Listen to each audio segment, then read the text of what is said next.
Bonjour tout le monde, aujourd'hui on va prendre de la hauteur. On va tester pour vous le pilotage de drone avec Philippe et Robinson. Ça promet.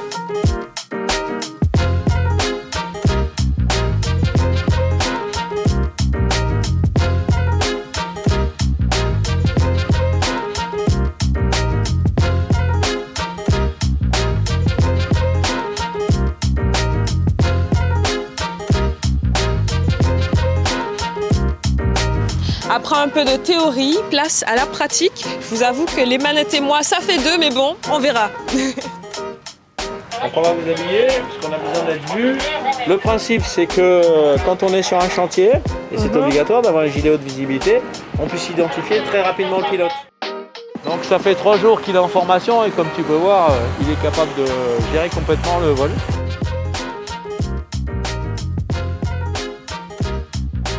Voilà, tout droit. Tout droit, main droite tout droit. Okay. Voilà, de cette main-là vers la gauche tout doucement. On va avancer un peu, vas-y. Donc cette main-là, en avant. L'autre qui ne t'en sert pas pour l'instant. Vas-y, vas-y, tant que je te dis pas de t'arrêter, tu vas. Je te laisse la main dessus, c'est que tu continues.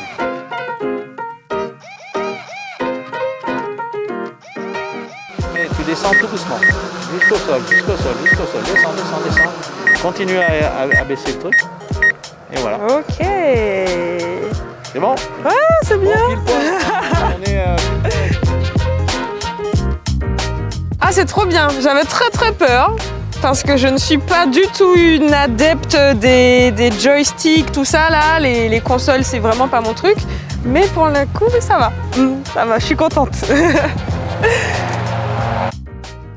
Philippe, merci beaucoup de m'avoir fait tester le pilotage de drone. Avec plaisir. Du coup, imaginons que j'ai acheté mon premier drone cet après-midi. Qu'est-ce que tu me conseillerais de faire?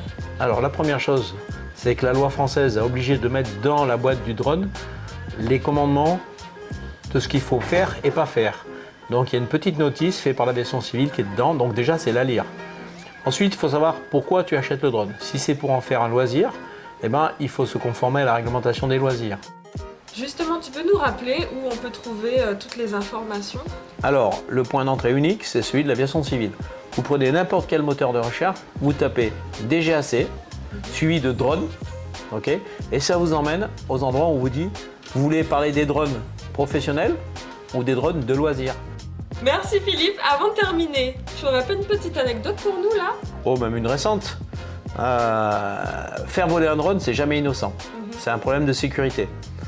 Pour cela, on a créé une école qui permet de former des pilotes. Et même pendant la formation, on n'est pas à l'abri d'avoir des problèmes. Ça reste du matériel volant, donc il peut y avoir du panne. Donc jusqu'à présent, on avait des drones qui volaient. Depuis hier, on a un drone sous-marin. Donc il a malheureusement eu un problème en vol. Donc le pilote l'a relativement bien géré puisqu'il est tombé à l'eau. Donc sur notre terrain de vol, donc il n'y a aucun risque, bien entendu. Mais ça veut dire que ça existe. Et donc, quand on vole, il faut prendre des précautions. Et la première des précautions, la plus importante en France, c'est l'interdiction de survoler des tiers. Donc, on ne survole personne qui ne fait pas partie de la mission du drone. Sinon, on a un risque, et là, les assurances ne couvriront pas, et vous serez face à vos responsabilités. Bon, merci beaucoup. Et je vous en prie.